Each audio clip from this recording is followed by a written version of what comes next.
Oh, Katie wants to join us. This is Sahavas for everyone. It is March 5th, Wednesday, 2025. I'm here with Khadija, our kitty, and we're going to go around the room and everybody's going to have a chance to introduce themselves. Our special guest tonight is Anne Haug, and we're very happy to have her. Let's go around. I'll go last and tell us how you would like to be named or called tonight and where you're calling in from.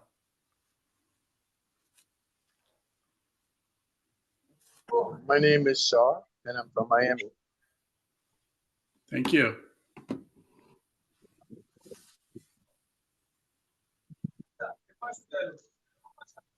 I'm Diana. I'm from Asheville. I'm Diane, I'm Terry. and we're calling from Venice Beach, California.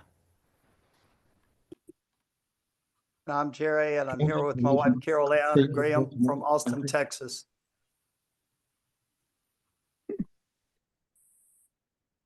Hi, I don't know if you can hear me, but this is Ellen Drager and Dave Brook. Huh? We can hear you fine. Oh, okay. A lot of people know my brother a little bit more. His name is Dave Graber. I know you know him. Anyway, I'm calling in from Travelers Rest. It's about 7 miles outside of Greenville, South Carolina, and upstate South Carolina. Okay, just so you know, we can see your feet, but not your face. I know. I just washed my hair and I'm a mess. So I just wanted you to know. I got a towel on my head. So Welcome, Ellen. thank you, Lauren. Who wants to go next?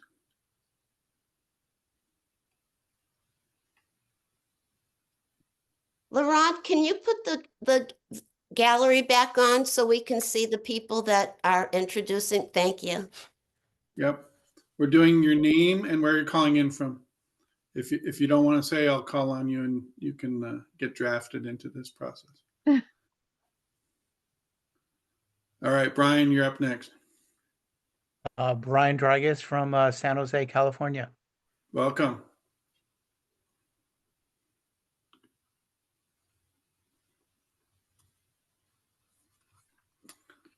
All right, well, let's get started. Ron had his hand up. Well, Ron Greenstein from Mariposa, California. Welcome, Ron. Thanks. Okay, Anne, you want to go? Did you say Anne? Yeah. Yeah. Okay. I'm from Montana, rural Montana near Yellowstone Park. I live in Paradise Valley. Still have 2 feet of snow in the backyard. And I'm really happy to be here tonight. I'm happy you're here too. I'm Laurent Weisberger calling in from Charleston, South Carolina. All right, well, let's get started. I got some questions for you, Anne, to get us started, and then we'll see how this goes. So let's start with before all of this. Where were you born and raised, and did you have a spiritual upbringing? Okay. I was born and raised in Seattle. I lived there for 28 years. And I had a wonderful childhood. Our neighborhood had very old growth trees, and I just ran around with a bunch of kids in the neighborhood. I was either doing that or I was a bookworm reading books.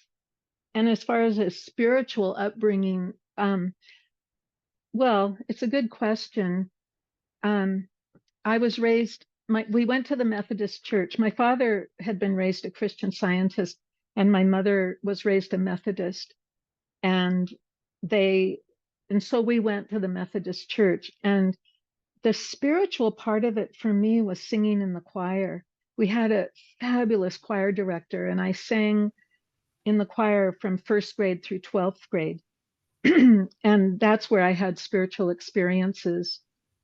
I did not find the minister or the sermons to be at all inspiring. And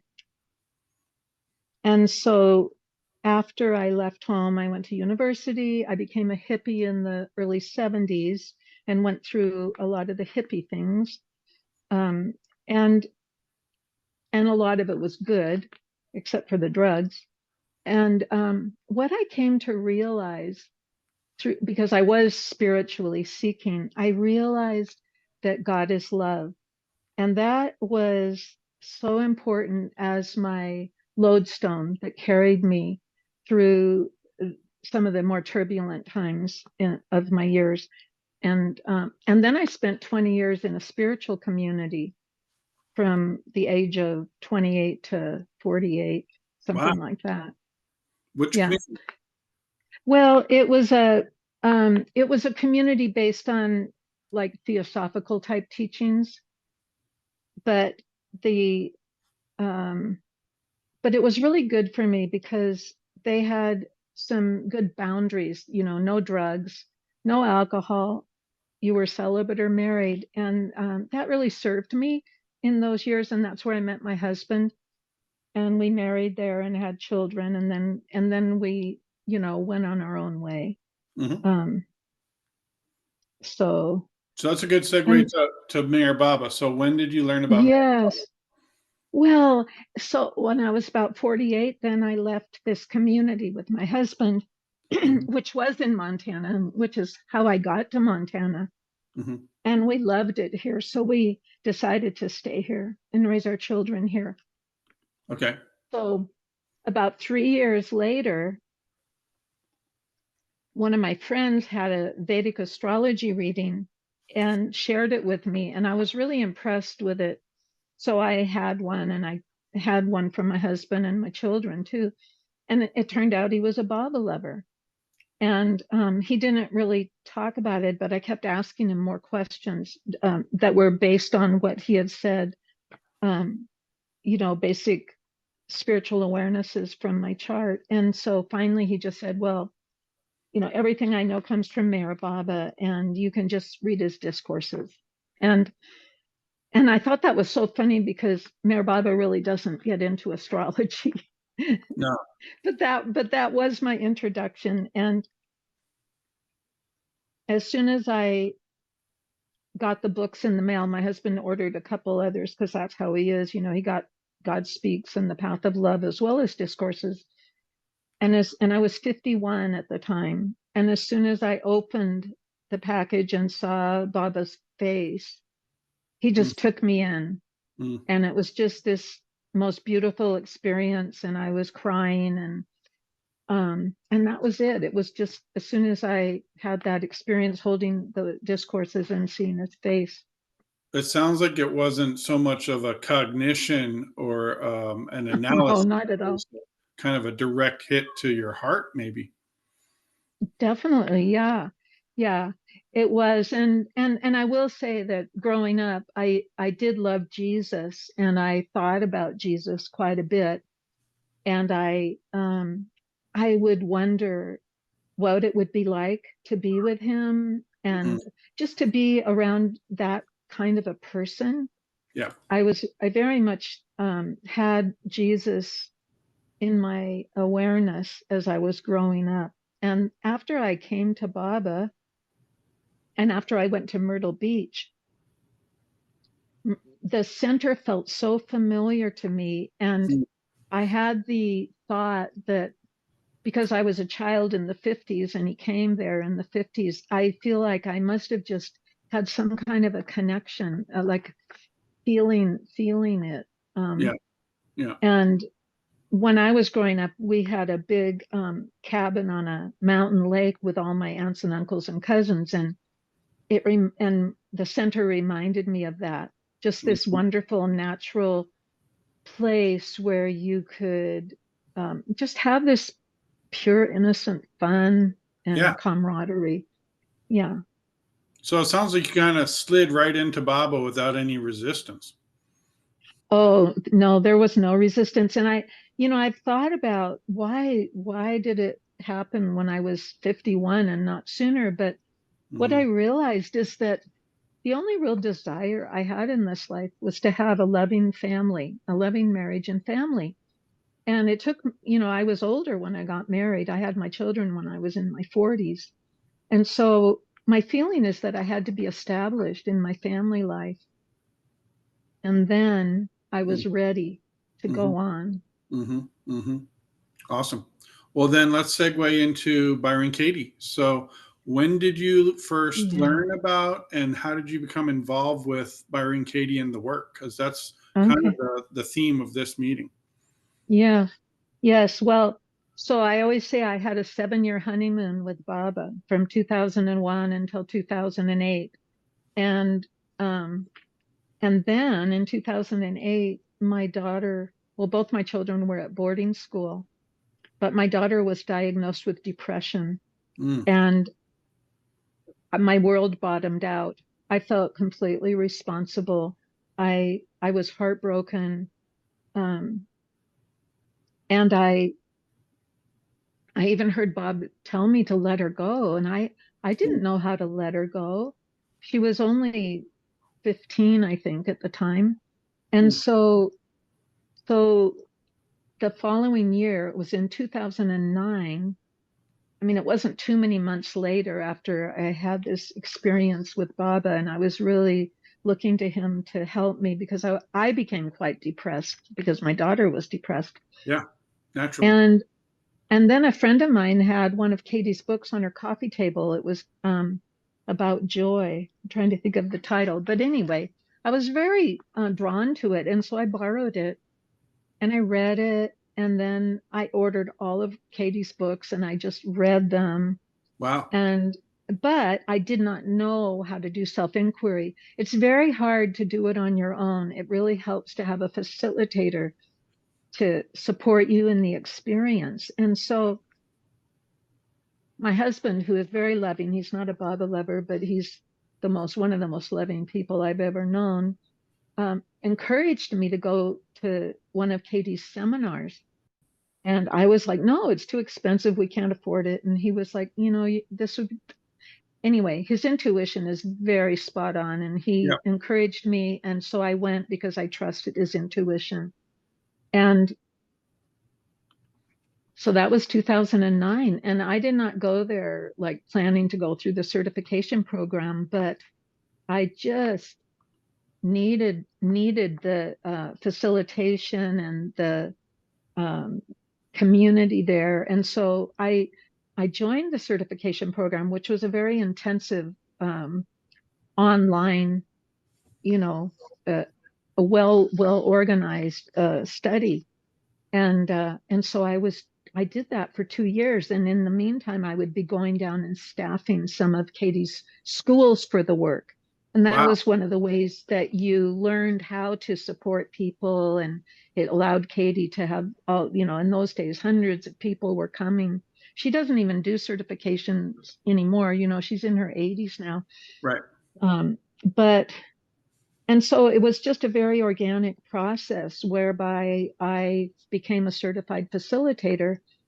And here, I'll just give you a little segue of how the work supported me. So a few years later, I don't remember how many years, when I was really anchored in the self-inquiry work, and then it turned out my daughter was using heavy drugs and her friends came and told us because they loved her, and we had an intervention.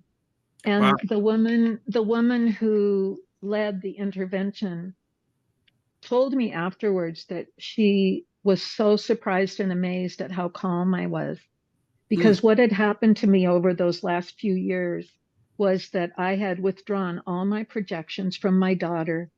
I had understood that she had to have her own experiences, and I worked on myself. And one of the important lessons in the work is that you have to stay in your own business. And every time you go into somebody else's business, you suffer.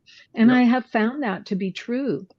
And so then, because I was certified and I was on her website, I had clients reach out to me from all over the world. And so that I was able to work from my little home in the country in Montana and support people all over the world.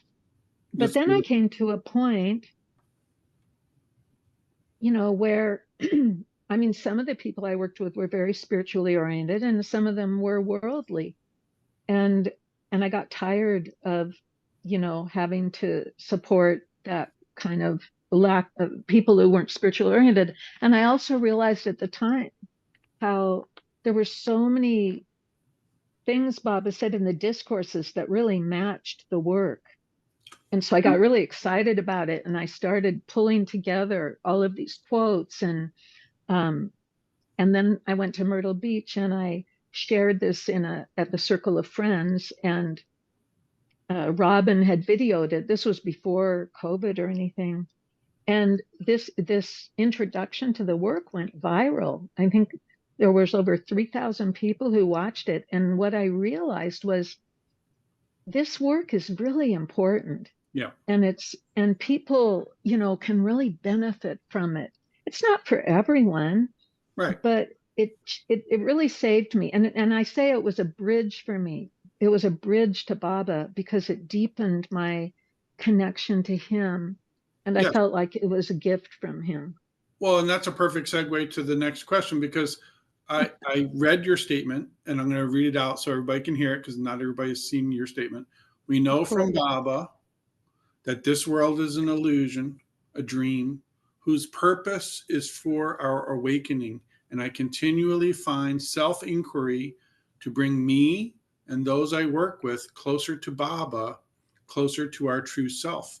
And my follow-up questions on that were, many people don't know what the self-inquiry work is. So how would you define self-inquiry?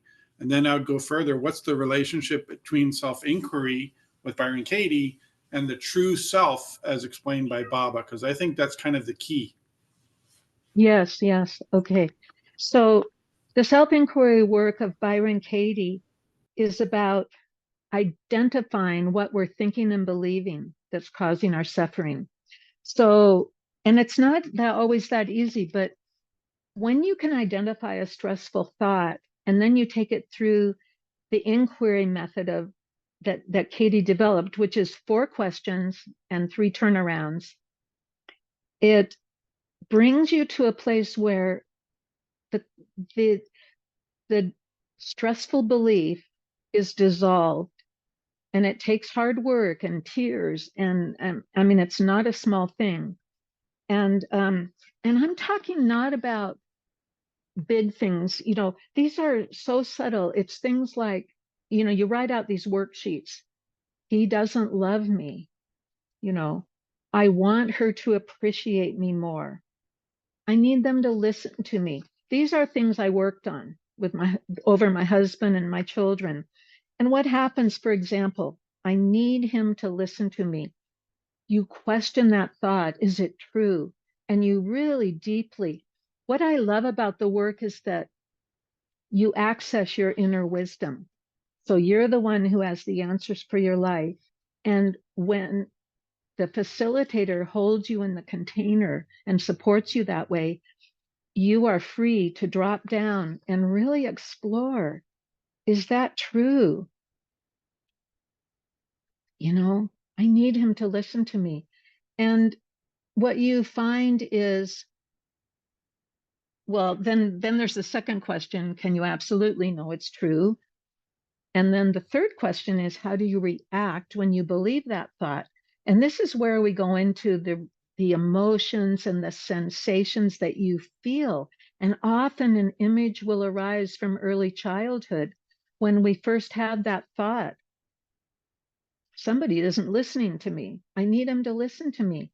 And so what I've seen hundreds of times, I mean, in all my years of doing this work, first of all, there's no original thought. We all recycle pretty much the same thoughts. And we're looking outside of ourselves for love and approval and appreciation. And what Katie discovered is that we can give it to ourselves. And the way we do that is we do these turnarounds. I need him to listen to me. I need me to listen to me. And I need me to listen to him. And then we find examples where that could be as true or truer. And so what I've discovered for myself is that it's weaned me from the need for anyone's approval or love or appreciation. And that doesn't mean I don't feel a lot of love. I do. But it's just like what I say about the real marriage is to ourself. That's what Katie says. The real marriage is to ourself. And we know that. It's a mystical inner marriage. And all other relationships are add-ons. So when we're not looking to be completed by another person, it's much easier for us to withdraw that feeling of, sadness and they can't meet my needs. Nobody's going to meet our needs, but we can meet our needs. And of course, we have Baba, which is the best of all. And that's why I started working with Baba lovers a lot. And I did do 18 tutorial videos that are on Baba Zoom, where you can learn the whole process by going through those videos. So, the thoughts that we carry and also the feeling of being a victim, they actually boil down to desires. And of course, we know desires are the cause of our suffering. And so on this journey, this homeward journey to Baba, we all are working on releasing these desires. And I've just found so profoundly in the self-inquiry work that the hidden desires come up and they're small, like, I want him to listen to me. That's a desire, And so can I just listen to myself? Can I listen to him and just let it go? I love that. I love that. Yeah. It's simple, but it's also hard.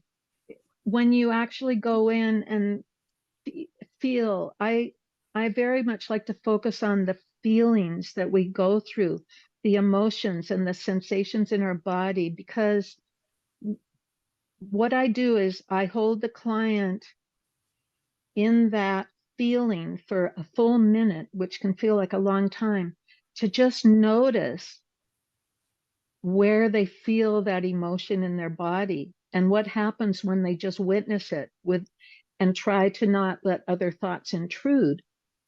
And this is the process that I have seen that allows people to shed these beliefs that hold us back from, from self-realization, from having that beautiful relationship with Baba that we long for, that more intimate relationship.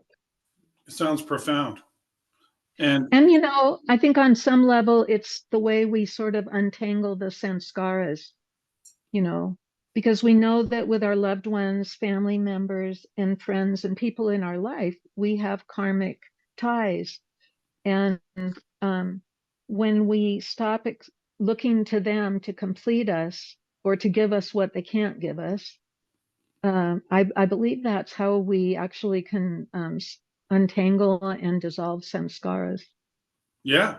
In Al-Anon, we say expectations are premeditated disappointments. Oh, yeah. Yeah.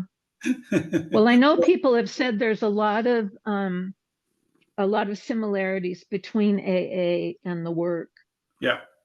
So you had mentioned Baba's words, and I think this is a great segue for that.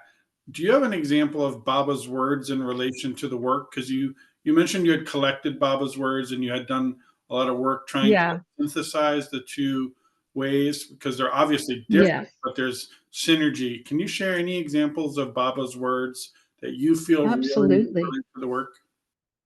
Yes. And as I said, there's myriad examples. And I specifically went through the discourses passages, but of course I see them in everything that Baba's written.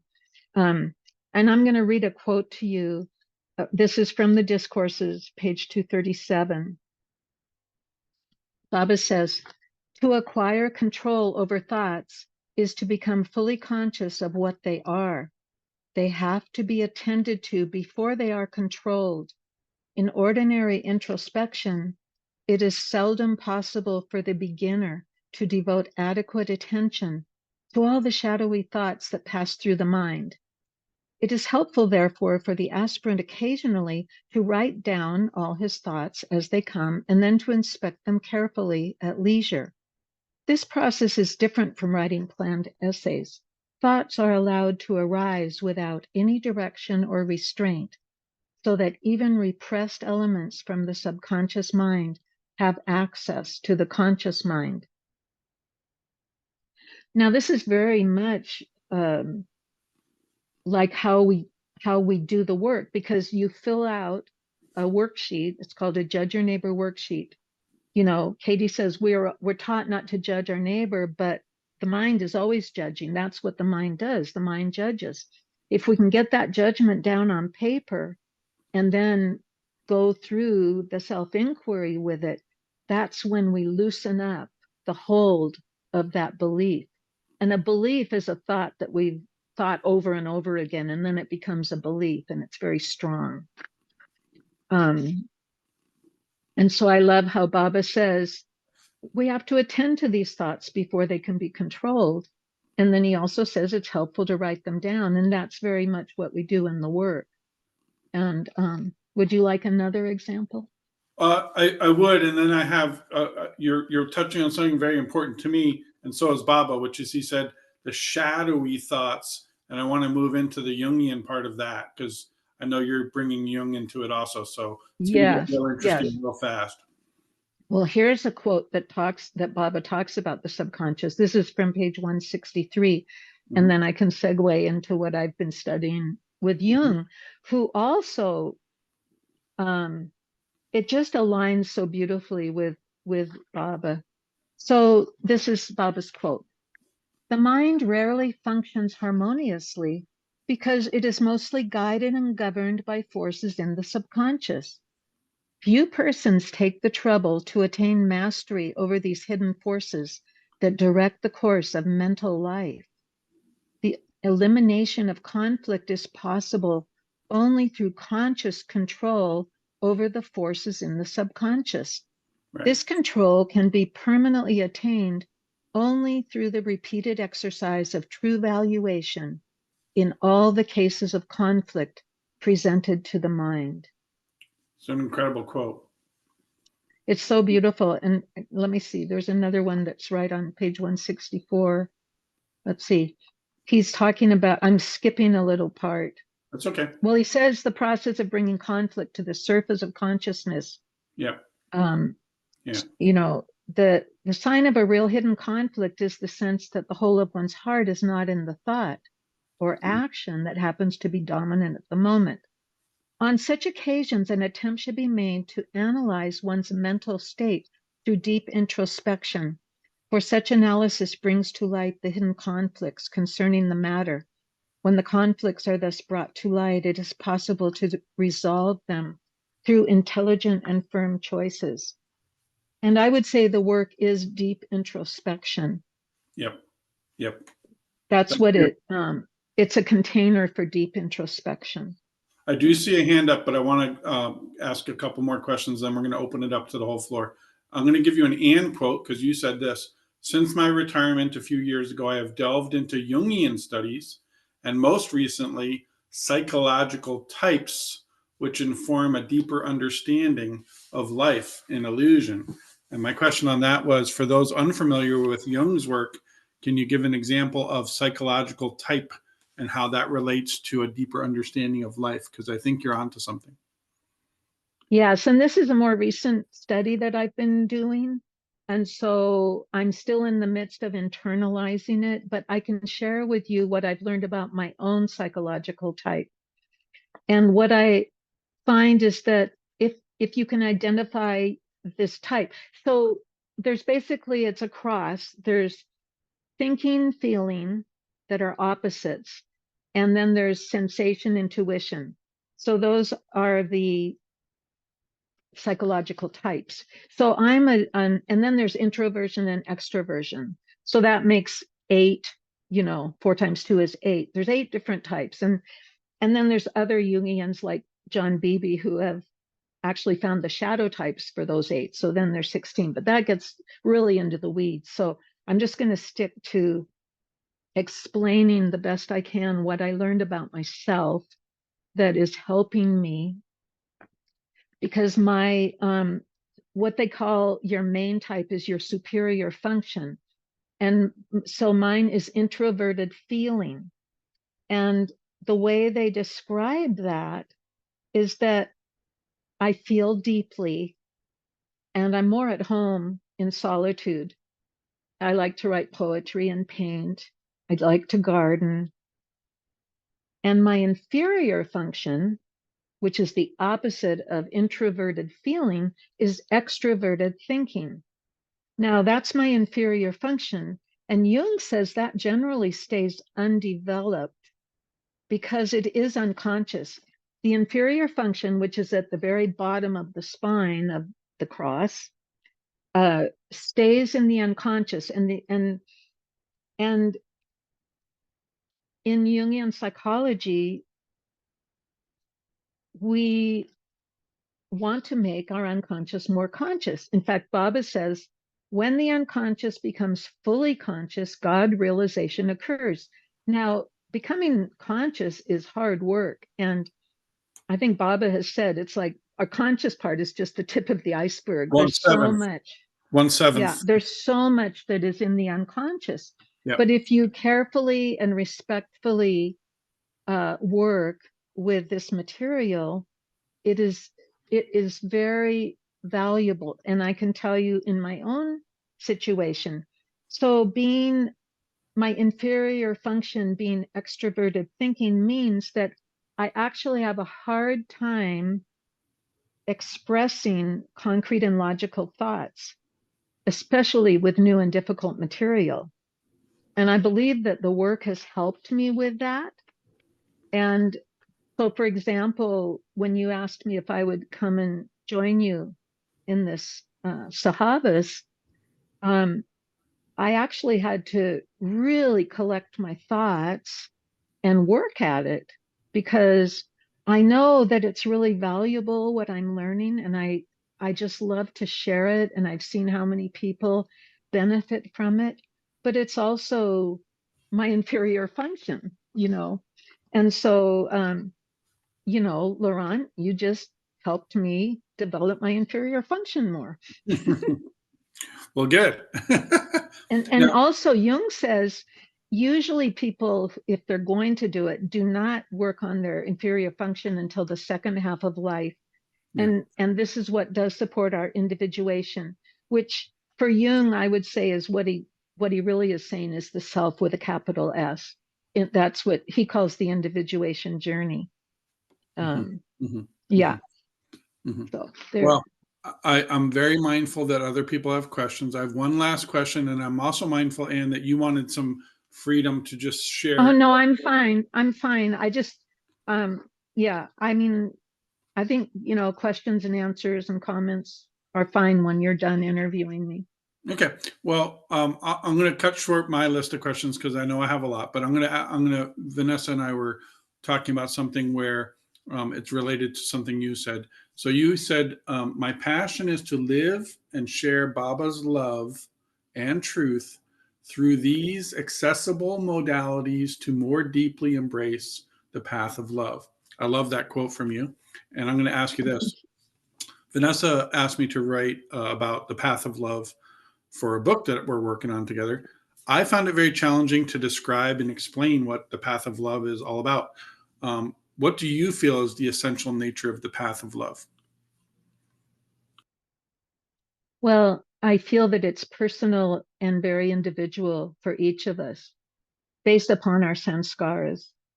And I can't speak for anyone else, but for me, the path of love is a beautiful and mysterious mystery. And it's very internal. And the closest I could come to even putting words to it is Hafez's poetry. I think anyone who's familiar with Hafez's poetry, I allow myself to feel the inner anguish, the burning of my heart, the longing for God while carrying out my ordinary duties of life and sacrificing a lot of desires, you know? Yeah. And so I do find that there's a certain sublime satisfaction in what I say is dying while still in the body. I feel like that's how the path of love is for me. I feel Beautiful. like I'm in the body and I'm dying daily. And when I sit on my love seat in my garden patio, which when there's not so much snow, and I gaze at my statue of St. Francis, his prayer just runs through me like blood in my veins, and it really helps remind me of this path of love. That's beautiful. Actually, I have a little couplet I'll share with you that came to me some years ago. And I say it to myself, and it also helps me return to the path of love when I stray. And this is my couplet. When I remember to carry beloved Baba in my heart, like a cradle holds a precious child, then I know how to live this life. That's extraordinary. I love it. Can you read it one more time? Oh, I know it by heart. When I remember to carry beloved Baba in my heart, like a cradle holds a precious child, then I know how to live this life. I love it. All right. Well, I want to transition to open up the floor. I did see Ralph's hand up first, so I want to honor Ralph's question. Ralph, you're going to have to come off mute and feel free to ask Anne. Thank you. I got lost way back when I realized I had Anne's daughter confused with an 80-year-old lady. And I realized when Anne mentioned an 80-year-old lady, in the role I had the daughter playing, I realized I was lost in the story. But now Katie I is think the it's 80-year-old lady. recorded. Are we recording this? Will it be on Baba soon? I think recordings. I will catch up. I'll listen. Thank you. Thank you very much. Yeah. Thank you, Ralph. I am intrigued. I'm enjoying. It's good to see you, Ralph. Diane and Terry. This is wonderful getting to know you. And thank you. Seeing a vision of purple, like rose-colored glasses with your background. I have a couple questions. How is your daughter, if you're able to answer? Well, when I was giving the talk in Myrtle Beach, I did ask her permission to tell that story, and she did give me her permission. She's 33 now, and she's amazing. You have one of those. You know, I would say she's like all of us, has issues.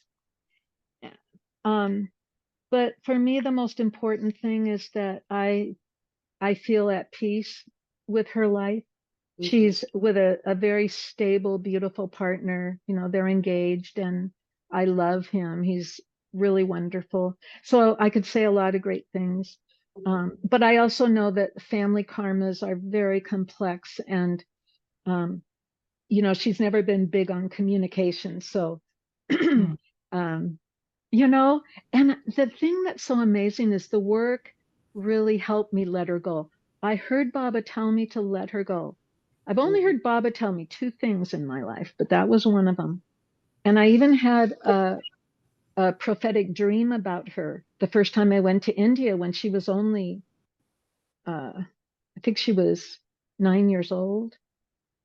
And it was a prophetic dream about her going into this dark state. And I never understood it. And then I realized, you know, all these things, they just have to happen. And no one's to blame. You know, Baba says everything that's happened had to happen and no one's to blame. And, you know, I do feel that the challenges we face in life, and this was probably my biggest challenge, and what it has done, well, first of all, it got me trained in the work and allowed me to support hundreds and hundreds of people. But it also allowed me to free my daughter from any expectations. And most of all, it's allowed me to come closer to Baba. So, And that's what letting her go means to you, is letting go of the expectations of her. yes, and still loving her. I didn't know how to detach from her and still love her before I had the work. The work gave me the ability to love her unconditionally and let her go and just live her life. And every time she texts me or sees me, you know, the first thing she says is, "Oh, Mom, I love you." You know, in fact, the first time I came back from a seminar and I had to pick her up at the airport, and I wasn't jabbering away like I usually did, because that was my nervous energy trying to connect with her. And I was just at peace. And she says, "Mom, you're so zen. What happened to you?" Mm-hmm. Mm-hmm. Wow. I see Prakash. Yeah. Go ahead, Why Prakash. I didn't get the word, Anne. So you're so, Mom, you're so Zen. My daughter told me I was so zen, you know, like chill. It was a compliment. Yeah. Prakash, go ahead. Hey, Jay Baba, and I did see Hey, Baba Prakash. some book readings here and there with Christina, I presume. And, Yeah. yeah. And well, I heard you say, let her go, right? And I found, which I thought did impact me quite a bit, from one of Khalil's poems. You know, Khalil Gibran. Yes, yes. Thought I'll just read that out so that everybody has a chance to listen to it. Beautiful. I I'm would love that. you have read. Yeah. So this one, Khalil says, and a woman who held a babe against her bosom said, "Speak to us of children." And he said, "Your children are not your children. They are the sons and daughters of life's longing for itself. They come through you, but not from you. And though they are with you, yet they belong not to you. You may give them your love, but not your thoughts, for they have their own thoughts. You may house their bodies, but not their souls, for their souls dwell in the house of tomorrow, which you cannot visit. Not even in your dreams. You may strive to be like them, but seek not to make them like you. For life goes not backward, nor tarries with yesterday. You are the bows from which your children, as living arrows, are sent forth. The archer sees the mark upon the path of the infinite, and he bends you with his might, that his arrows may go swift and far. Let your bending in the archer's hand be for gladness, for even as he loves the arrows that flies, so he loves also the bow that is stable. That I thought really, I mean, the key word which I liked there was, you may give them your love, but not your thoughts, for have their own thoughts. So we're all sanskarically driven. But I do want to ask you one thing about the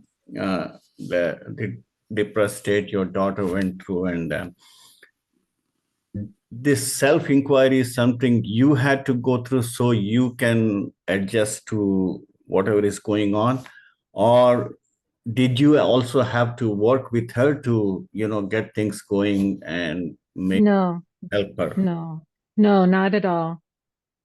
She wanted me to do self-inquiry with her boyfriend at the time, but she never asked to do it. I mean, I've done it with my son and he's really enjoyed it.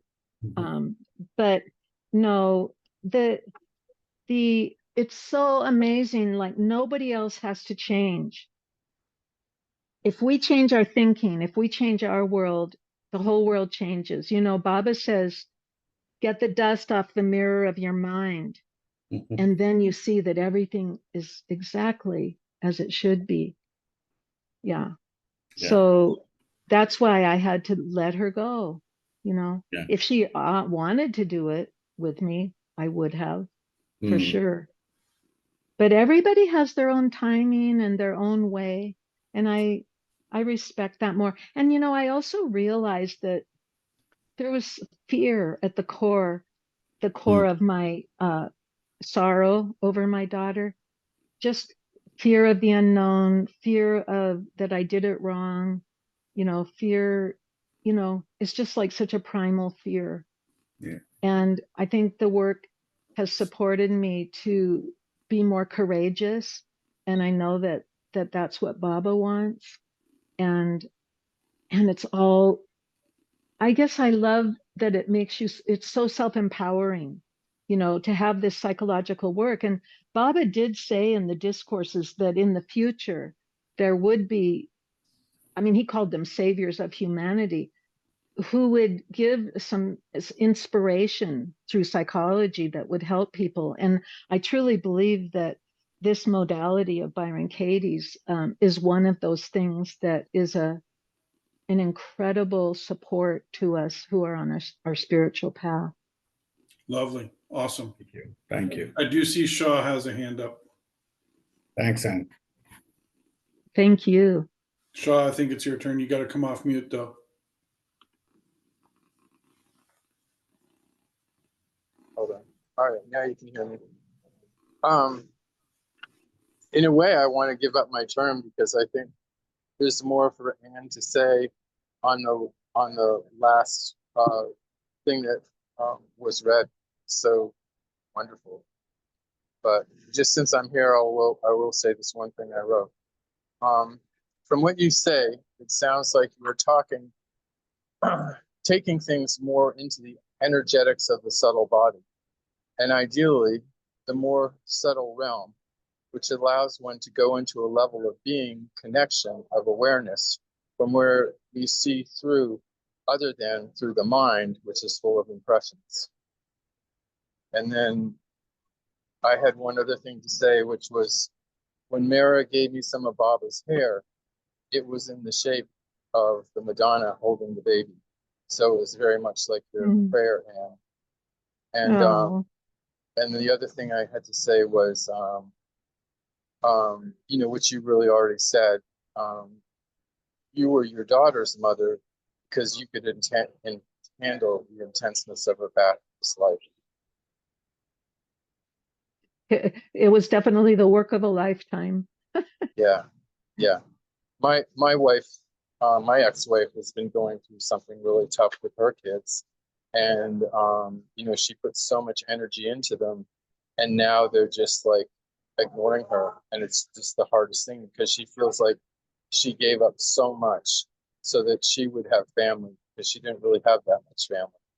And so this summer I found myself going and helping her and her husband for free because someone had to help, you know, and I could hear the pain that she was in. And I just feel in this time, unconditional love is really the way through this mess that the world is in. And that's really what the new humanity is all about. Love for love's sake alone, not keeping score. The Middle East will keep on battering itself as long as people keep score. But when they follow unconditional love, they'll find a way through. And yeah, I mean, there are some things that probably will involve some tough stuff as well for people to learn. But yeah, that's it.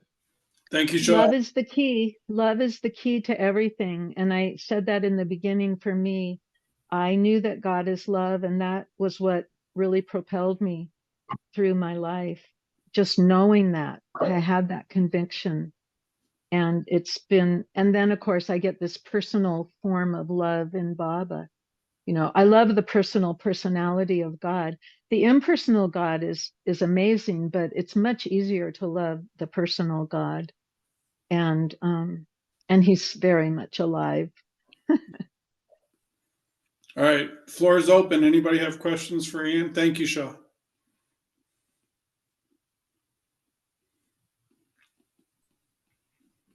Yeah, I mean, now that nobody's asking, so let me keep talking. Yeah, see, we're always, or under the onslaught of sanskaras, right? I mean, they just, and more so these days with all these gadgets around and the WhatsApps and Facebooks and whatnot.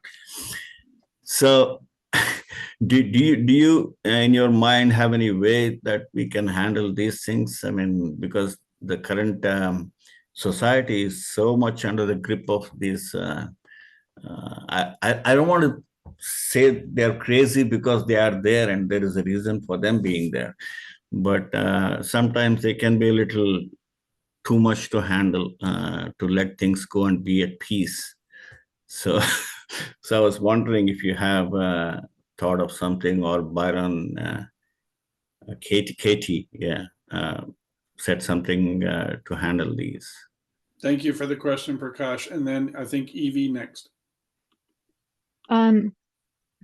So if I understand your question, you're asking about what we can do with the state of the world as it is? Well, with all the things that go on, all the WhatsApps and Facebooks and all okay. things that. So the social media. Yeah. Yeah. Well, Yeah, for me, I'm not a social media person. I'm introverted feeling type. And so, I live in the country and I have a really quiet life. Although like I said, Baba Zoom is beyond words amazing to me, because I do need to have a community of Baba lovers. But the world is a dream, and I know you know this, Prakash. I mean, we're in study groups together, but it really is a dream that we're waking up from. So don't give it so much energy. When we become really clear and our minds become very focused and centered, we don't need to pay much attention to the world, because if we're concerned about service, I feel that by loving God and walking the path of love, that's the greatest service we can give this planet. And the perfect masters are running the show. Nothing happens that they don't allow. So we really don't have to worry about any of this. This is all the stuff Baba's talked about. It just all has to come up and out. Wars have to happen. People have to be angry. Get it up and out. Now in the work, because I used to have some anger issues, I learned how to feel the anger, but to burn the seeds inside of me without expressing it outwardly. And even in the Bhagavad Gita, Krishna talks about that, that the man who can have that mastery is greater than a man who conquers the world. So if we just work on ourselves and just love as much as we can, and give ourselves some care. I always say that's part of it. Their self-care is, it's important. And it's a very delicate balance that I think each one of us has to find individually in our path with Baba. Thank you. Evie, I saw you came off mute. Yeah, hi, Laurent and everybody. Jay Baba, I think it's Hugh who has a question. Oh, okay. I didn't even know Hugh was on. Look at that. Hey. Hey, I have a question. I'd like to know more about what the source is where I might study about the shadow side of my Myers-Briggs type. Well, let's see. The work of John Beebe, but also, I'm trying to think, Jung has so much work, but he wasn't the most organized writer, and there's other authors who have been able to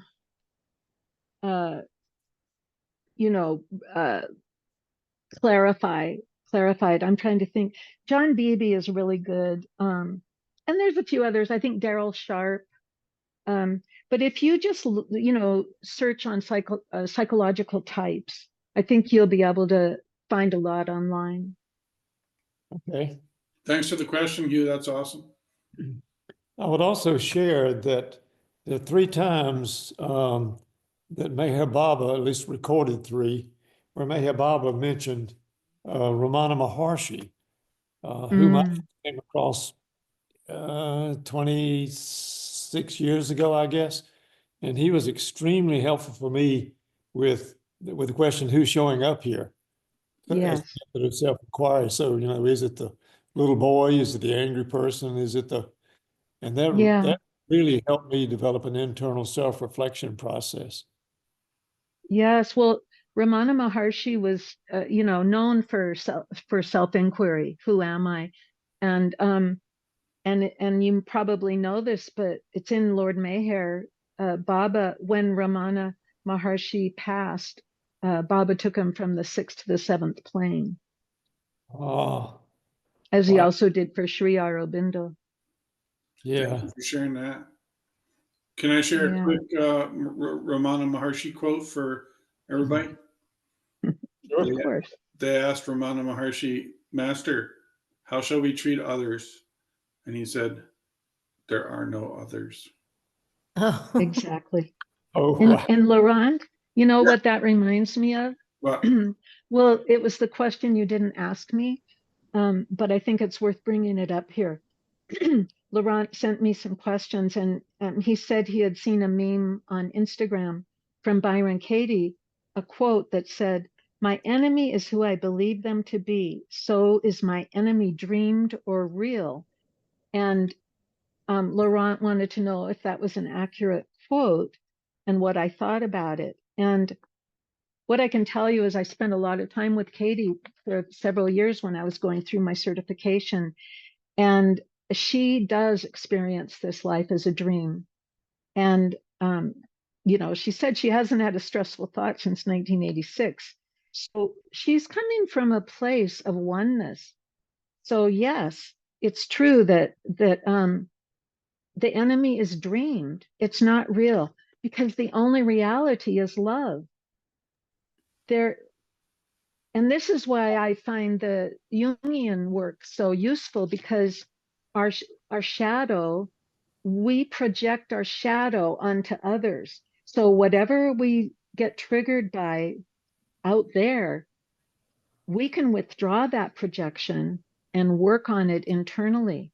If you really hate someone or get triggered by someone, just notice, take it internally, because it doesn't mean you don't have discernment.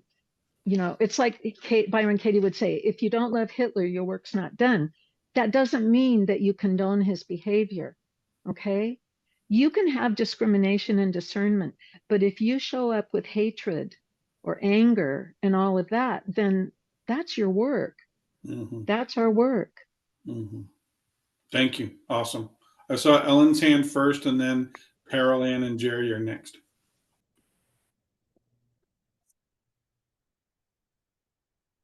Ellen, that's your cue to come off mute. Where's Ellen? Going once. Okay, Carol Ann and Jerry. Sure. So this question relates to possibly the book that Laurent, you and Vanessa are in the process of writing, and the beautiful quote that Anne expressed about Baba being held in like a cradle in her heart, like a baby, precious baby. And I don't know that this question is sensible, actually, because we're entering into kind of an intimacy that might not be able to be communicated very well. But the question that I'm having is, what is the dialogue there? Once you have Baba in the cradle, what's the communication throughout the day, or how does that seem to go? Oh, yeah. Well, I would say it's more of a wordless communion. When I remember to carry beloved Baba in my heart, and I experience my heart as a cradle holding this precious child, that's where my focus is. And so it's like it's a meditation on my heart and opening my heart. And then I'm reminded that Baba says we have to clear out all the corners of our heart so that he can live in us. So does that answer your question? Well, it gives me just an idea of what your thoughts are about it. Yeah. And I Yeah, think that's it's what I was really asking. more of a communion that I feel. Okay. I got it. Jerry, can I answer? You know, Yeah. For me, it's about remembering Baba as the voice within, the intuition. And I was just in Baba's house, and for some incredible reason, Wendy gave the tour. So she asked to hold on to my arm, so I was like 6 inches away from her as she was giving the tour all the time.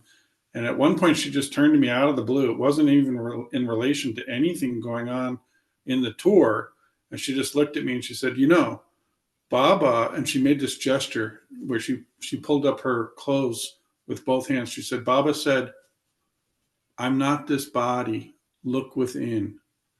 Mm-hmm. Right, I got it.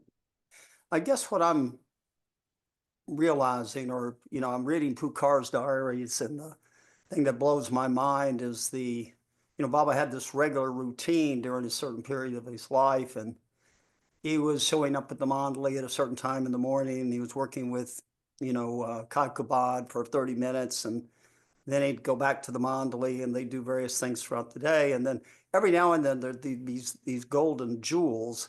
And it just strikes me that Baba is such a multifaceted being, that on the one hand, he's this completely precious, beyond words, worthy of, bowing down to. And then at other times, he's the general and the warrior and the master of economy and all of these multiple faceted beings, all at the same time, simultaneously. Wielding wars and wielding, the children in his lap. It's just unbelievable what the avatar is. So anyway, I pass. Jerry, somebody asked Baba, what's the most difficult thing on the spiritual path? And Baba said, to be perfectly human. Yeah.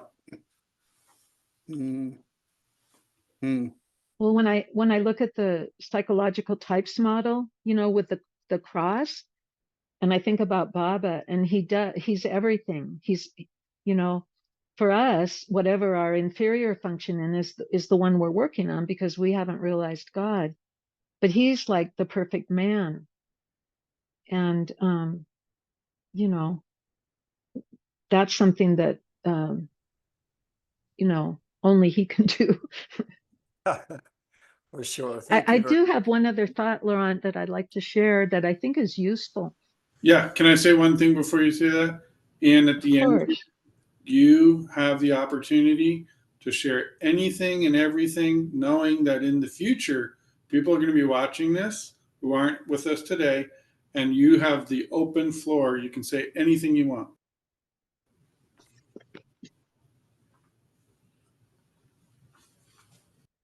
Oh, so do you want me to say it now? Oh, okay. I thought you were going to say something else. I just wanted to say, because I find this very helpful in my studies of Carl Jung. He was actually known for having a sense of humor, and he said that it was necessary in order for him to live with his shadow side. So he became very aware of his dark side. And I think it's something that we try to repress in ourselves. But actually, if we can just kind of let it live inside of us and give it a little space, then we can take life a little more lightly. We just know that we're flawed in this human body, and we have things we're working on, and we just don't have to pretend. And Jung said the gold is in the shadow, so we can just keep working with it, but we can pace ourselves and have a sense of humor about it.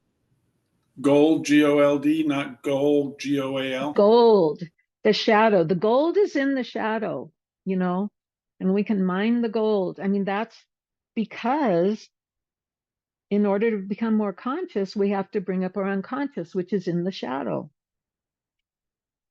And it's not really personal, you know, we might think we're terrible because of this or that, but you know, it is just part of the human condition. We've all gone through the evolution. We know all about the animal samskaras, anger, lust, and greed. That's just what we're working through. And we can just have a sense of humor about it. I mean, I have to remind myself sometimes, but I did want to just make that point that I didn't really have anything else that I wanted to say. Oh, well, Diane and Terry seem to want to say something. Good. I want to thank you so much. I know who Byron Katie is, and I've done some reading. However, the way you articulate yourself, the master of the language connecting with the spirit and the heart is magnificent. And I feel like today was a major gift, and I needed it today. I've done some spirit work, but it's very different than this. And I can relate to the way when you say, like, as we get older and you look back and you see how you manage different things and how you manage them now, and the gift of life. And Bob, that came to us late in life too. You know, it was 2013, and I'm going to be 72 and next week. So going from one to the other, and just your articulation, I don't have that in me, and it's fascinating. I can't wait to listen to your Zoom videos. So thank you very, very much. Oh, you are so welcome. Thank It's really my joy. And I just would say, watch the introduction first. There's an introduction that it was actually like a 2.5 hour talk, but it got edited down to an hour. But it gives you some of the basics of how the work works. And then the 18 videos, which happened during COVID, take you step by step through it with a lot of Baba's quotes running through it. And do we just look it under recordings under your name? Yeah. I'm trying to remember what I called it. I think We'll it was. figure it out. We can get that to you, Yeah. Diane and Terry. We'll get it to you. Thank you. And there's also a lot of supplementary material with the different Zoom sessions that you can print out. You can print out the Judge Your Neighbor worksheet. I think I even have the discourses quotes that applied to the work there. But there's many different, supplementary things there. So first we have Christina Riley, my spiritual sister, and then Shaw Butler. My spiritual sister. No, she's mine. She must be our spiritual sister. Of course she is. Go ahead, Christina. Hey, Laurent, thank you for having this series. It's really a great opportunity. Thank you for doing it. And Anne, wonderful. I love hearing you talk about Byron Katie's work. I think it's really pertinent, and I don't consider it part of New Age mumbo jumbo. I consider it to be, it's oriented to real spiritual development. Well, it's really practical and down to earth, that's for sure. Yeah, I agree. Jerry had a question before about, sounded like a kind of a practical question. Maybe I misunderstood it, but regardless, it made me think, we're all imagining God because we're in ignorance. And I don't mean like we're all like not intelligent. That's not what I mean. What I mean is that the universe is not real, and we think it is. So all we think about the universe in whatever efforts we make is toward an imagination of God. I mean, unless somebody here has experienced God personally, and I will defer to that. But we all do that in an individual way. We imagine God and we imagine our relationship with God in that individual way. And the great masters of the past have left for us the yogas. Meher Baba mentions these and describes them in detail. And the great wide way is bhakti yoga. the great wide way. The majority of people, that is the most appropriate and natural form of yoga.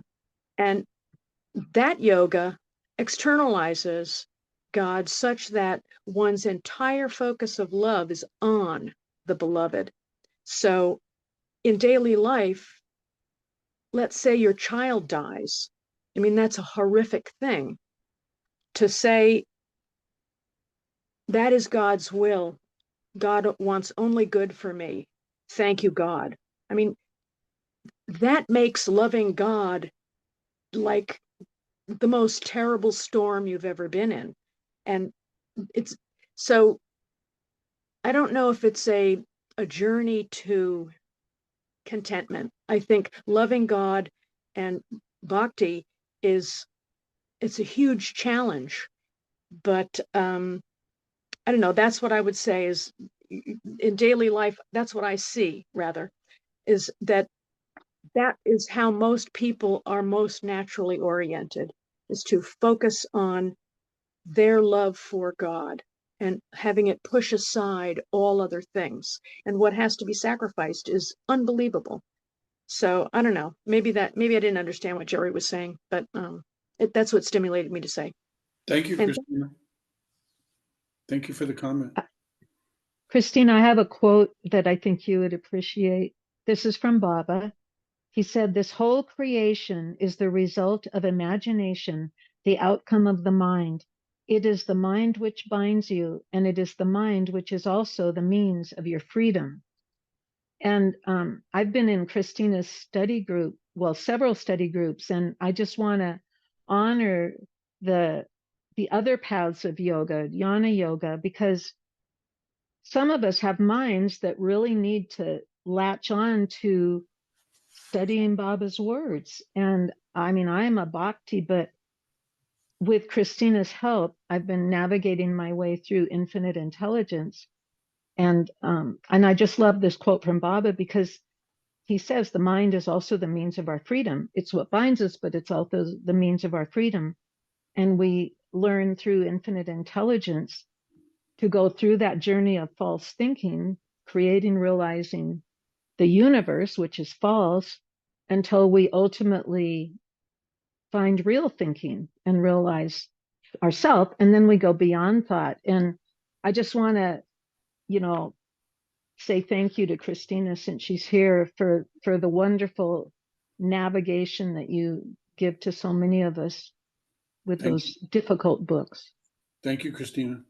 Thank you, Anne. I want to add a yoga from Baba that he said was the most important when they pressed him on it was, "You go and I come." Yeah. Shaw, you got your hand up. Okay. So going back to what I wrote originally and talking about how apparently, according to infinite intelligence, we actually experience our gross body through our subtle body, even though until we advance, we don't really experience our subtle body consciously. But I think with the charge that we get from our connection with Meher Baba's divine love and into intuition and all that, I think that we start to get this sense of being, of our true self versus our false self. And so in that area, then we're moving away from the mind, which is full of impressions, and we're kind of going more to that place that Darwin Shaw refers to and seems to experience in effort and grace. So I know in some of the things that I took on that were made way beyond my pay grade, I did it totally through intuition, and I was in such a place of high joy, I was able to go there. But it took so much work to understand what I did, what happened, and sort of the way through. And I will say that experience that you had of Wendy the other day at Baba's house was a perfect example of both what I experienced from Jane and Wendy, their level of love for God. Amen.